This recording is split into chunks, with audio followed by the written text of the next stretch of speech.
right, hi everyone. This PowerPoint and in this specific video is going to go over week 1 in our course. We're going to introduce Project 1, which is your language autoethnography. We're going to talk about the readings, we're going to talk about engaging with creativity, and we're going to talk about the brainstorming prompt that's due. I'd like to ask you to do this writing warm-up as you'll pause your video here and set a timer on whatever device you have for 5 minutes, and I'd like you to write the story of your name. If you do not know the story of your name, feel free to make one up. This is just an exercise in storytelling. I also would like you to explore some inner reflection. Do you like your name? What feelings come with it, as well as anything else that comes to mind? If you are not familiar with the meaning of your name, go ahead and Google it. You're absolutely welcome to use whatever resources of knowledge you can find within this 5-minute time frame. It says this is your attendance sheet at the bottom. Ignore that. Again, we don't have actual attendance here, but this is a really good habit to get into so that you're comfortable with the process of writing itself, as you'll need to get comfortable with it for this course. And once you're ready, once you've completed this, feel free to continue in the video. Project 1 is your language autoethnography. The prompt for the language autoethnography asks you to identify 2 concrete uses or practices of your everyday language and to analyze those uses or practices as contextualized rhetorical situations. Something that happens is that the students either do one or the other. So make sure that whenever you're coming to write your essay, you are being prepared to talk about both of these things. You're going to want to bring in your own language examples, but you're also going to be introducing them in connection with the rhetoric. And that is continued in the prompt. It's 2 specific examples of your own use of language. So pausing here. Remember, it's your own use of language, not somebody else's. You don't want to analyze other people. You want to analyze your own language. Then you're going to want to reflect on how audience, purpose, genre, stance, and/or medium shapes these uses of language. But what is audience, purpose, genre, stance, and/or medium? You may be vaguely familiar with these terms from past classes that briefly touch on rhetoric. In this course, of course, you're going to become a lot more familiar with these starting now. If we can take a slight divulge from talking about the language autoethnography to look at what does it mean in the rhetorical context, especially for language. Audience is the receivers of a message. There is an intended audience. This is something that you should put an asterisk next to if you're taking notes or just in your mind. Intended audience. It will become especially important whenever we get into Unit 2 and Unit 3. What you need to know is that intended audience, every message, every text, no matter what it is, has an intended audience. You will never encounter a message that is for everyone. So keep it in your mind. Everyone should be able to access a message, but the message is not intended for everyone. There is going to be a very specific set of people that are meant to receive this message, and we'll talk about why in a moment. Purpose is the why of the message. Why are you communicating? What do you intend to get across in this communication? Why is it important that this message is sent to somebody? Stance is a rhetoric's position on X, Y, or Z. That could be the message, it could be the subject, it could be another person, it could be anything. It's just where they stand, and typically we think about this in terms of like agreement or disagreement, but it's much more complicated than that and much more complex. As someone can be disagreeing on something and take that stance, but they could also talk about, okay, yes, I understand and I see this other perspective as well. Something that I mentioned in the first video for this course is that we really want to challenge you to start thinking about other perspectives and being able to place yourself in those other perspectives, as well as look at them from afar, look at them up close, understand them in a new kind of way that you may previously have not been able to, or you may previously have not. And that's where stance comes in, and it can be very close, it can be very far away. Medium is how a message is sent or presented. This is going to be typically whenever you think of a rhetoric class, you may think of text. And when I say text, you will learn in this class, it does not necessarily just mean alphabetical text, which it would be like an article or a book. Instead, text is going to be anything that is presenting a message. You'll see for Unit 2 that you'll have 4 readings in there that are called text, but 2 of those are videos. So that said, medium is how they're being presented. So you have alphabetical text, which is going to be like your books and your articles, but you could also present in a video format. You could present in a podcast. You could present on a social media platform. The possibilities are endless. What is important about this is that each of these 4 things, of course, alongside a slew of many more, all work together to make a message's effectiveness. If you are addressing the correct intended audience, with the correct purpose, with the perfect stance, and with the ideal medium, your message is going to become increasingly more effective, and it's going to do exactly as you intend for it to do. Effectiveness of the message is also something that's going to be very important as we get into Units 2 and 3. So keep it in the back of your mind. Right now, what you need to know for the language autoethnography, how are you in your everyday life making sure that your messages and the language that you're using is effective for the people that you're talking to? So, going back to the language autoethnography, the 3 components of Project 1. You're going to have that essay that explores and reflects on 2 of your own language uses as rhetorical practices through example. This is a minimum of 700 words. You will have a 300-word statement of goals and choices. You're going to want to explore audience impact, which is to say, why does your language change for different people? You want to explore your goals for this project, the choices you made in writing this essay, and what risks did you take while you were writing this essay? Were you vulnerable whenever you expected that you would not be vulnerable? Did you decide to write a story that you didn't think you would tell? Or perhaps you originally had a plan to be vulnerable, to tell a different story, and then you decided to change your mind because you weren't ready for that story to come out yet. You can talk about that as well. And then you're going to have your self-evaluation form. You assign your own grade for this unit, which we'll look at the self-evaluation form in just a moment. I want to talk about briefly some kind of general hopes and expectations for Project 1. Remember, while we're asking you to consider these things as rhetorical practices and rhetorical devices and rhetorical situations, so we're wanting you to think increasingly about rhetoric, it's also important to keep in mind that this is your language story. You deserve to tell it how it is best told, which means please use your own voice. You are allowed to be informal in this essay, and you are allowed to be increasingly unique. In the very first video for this class, I challenged you to kind of rethink what it means to write academically. What does an academic paper look like? What does an academic voice sound like?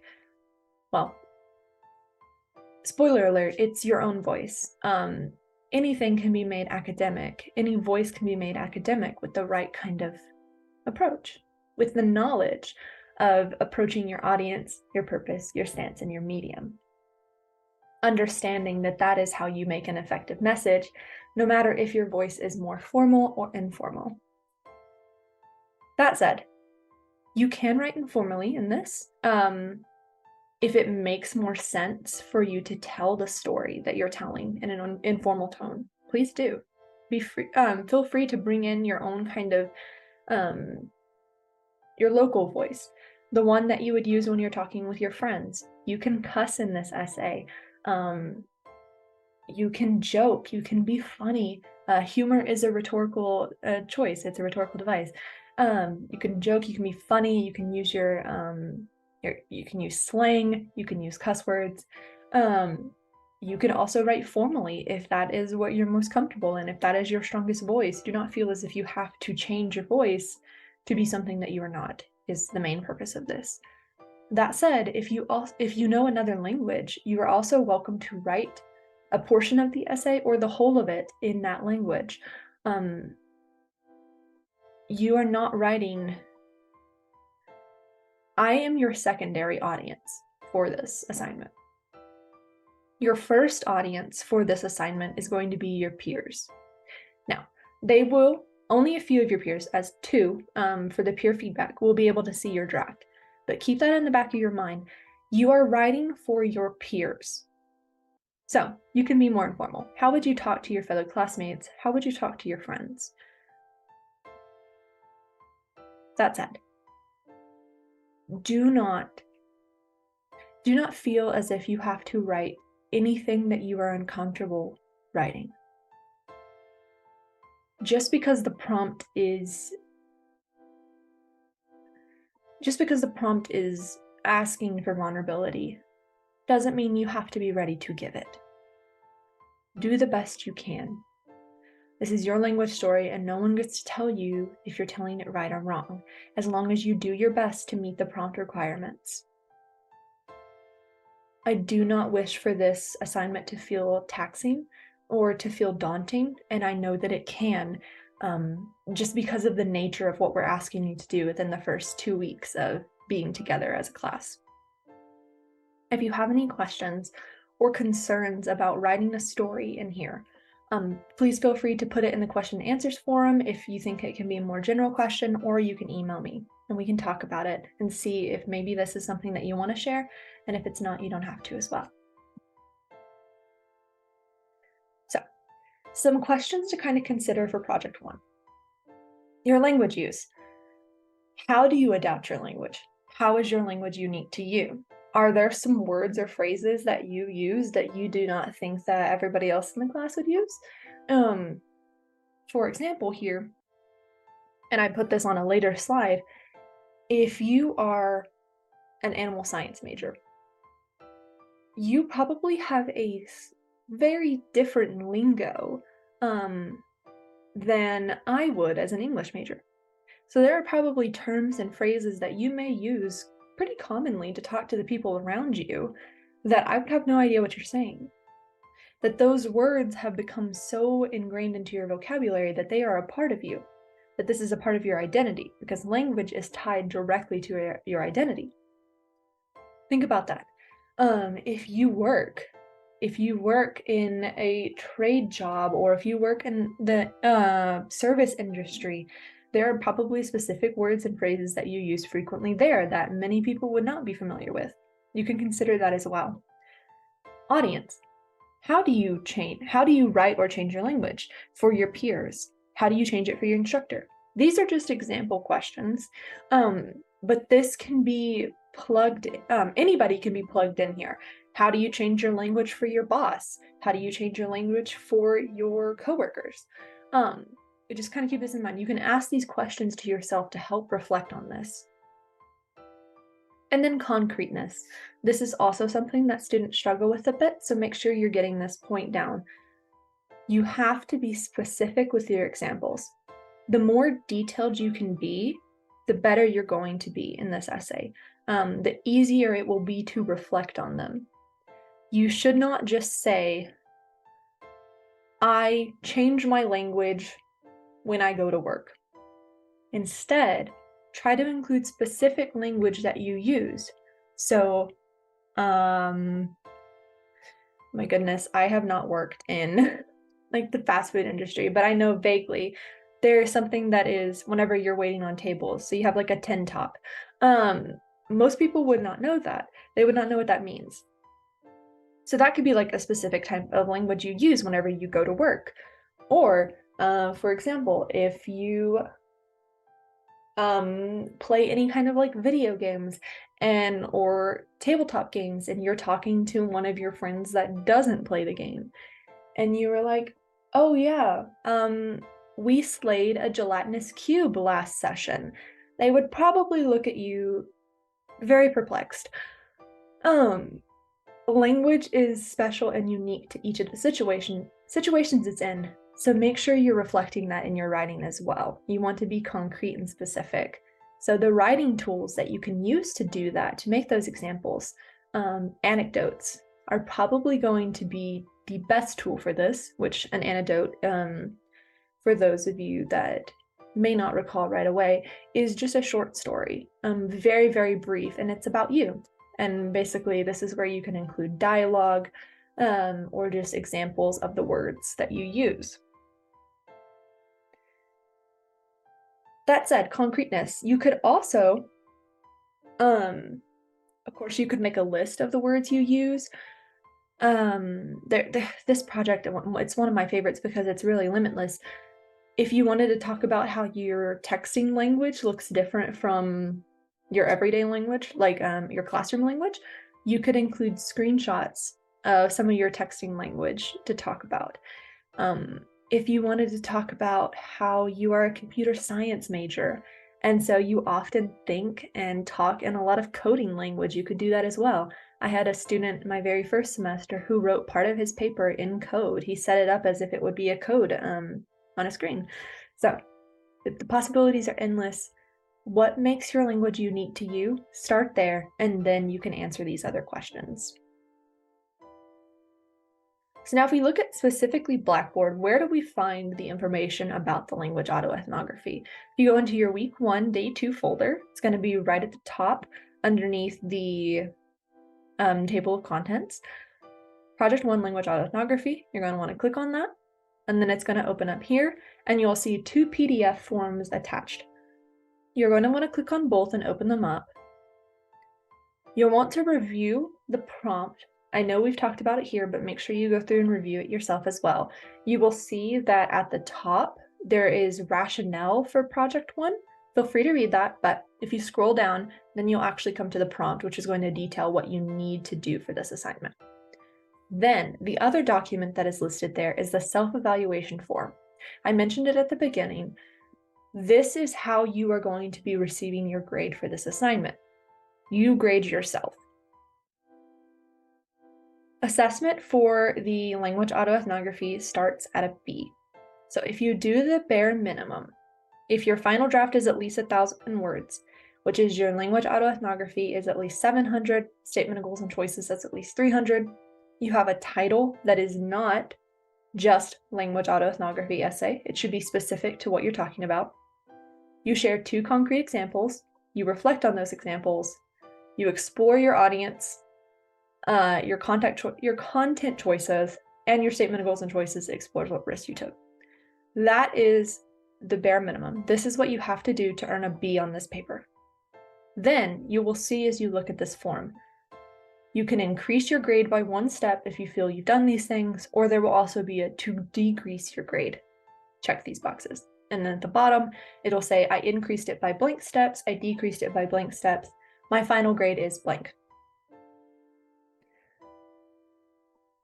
Let me say, be kind to yourselves whenever you're doing this evaluation form.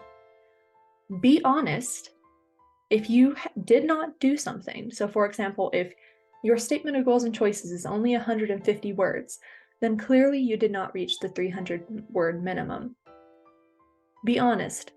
But if you come to this question and you're like, I'm not sure if I do show complex reflection, go back and read your essay again. Think about what it means to you to be reflective. Have you talked about your audience impact? Have you talked about, the decisions that you've made in the back of your mind to switch your language or to choose a different word whenever you're talking to these people? If you have thoroughly explored your language use to the best of your ability, then you have done complex reflections. You can check that box. So Be kind to yourself, but be honest is all I ask you to do for the self-evaluation form. If you have any questions about this, put them in the question and answers forum and I can help answer some more questions there. I will also note that sometimes the form is very strange and it doesn't let you edit it whenever you download it. If it doesn't allow you to edit it whenever you download it, you can fill it out in the comment box of the submission. So whenever you go to submit, you'll upload a file here, and there will be a thing down here that says add comments. You can say I increased by blank, I decreased by blank, my final grade is this, in that box there, if it will not let you edit, and we'll still get it done. But you're going to want to submit this with your final submission as well. Okay, so let's talk about the readings briefly. This week you're reading My Name and No Speak English by Sandra Cisneros, and as well as Life Stories by Julie Beck. You're going to come to find in these 3 pieces that there are reoccurring themes of storytelling, complexity, and lived experience. This is something that's very important whenever you think about your language autoethnography, because you're doing just this. You're combining storytelling with your lived experience and your own language practices, and talking about the complexity of what it means to be human, how we engage with other humans, and how language is complex in itself. And, of course, how language impacts our lives. All of these things are connected. You will see them in the readings, and you will also see them whenever you start writing your own papers. On creativity. I asked you, or I challenged you, before you came and opened up the class, to think about creativity. I asked you to do something creative, something that was wildly non-academic, and I really hope you did. I hope that you can look at these questions and think about your creativity, and you can think about that little project that you undertook. But beyond just that project, think about, how do you engage in creativity? How does creativity occur in your everyday life? And how do you see creativity and your language intersect? You don't have to do any writing for these unless you would like to. I just kind of want them to circle in the back of your mind and for you to be thinking about them as you're approaching your language autoethnography, with the hope that you will bring creativity into that project. Brainstorming. So you have your first, I would say, bigger discussion forum due this week. You should have already done your introduction post, but the next one that you have due is your brainstorming towards the language autoethnography. This is your prompt. For this draft work, brainstorm a bit. What are the different language practices? Try to think of at least 2 or 3. If you get 2, then you've already got them out of the way for your actual assignment. Write a paragraph about each language practice, describing the practice and considering the following questions. Where do you use these different types of languages? With whom and for what purpose?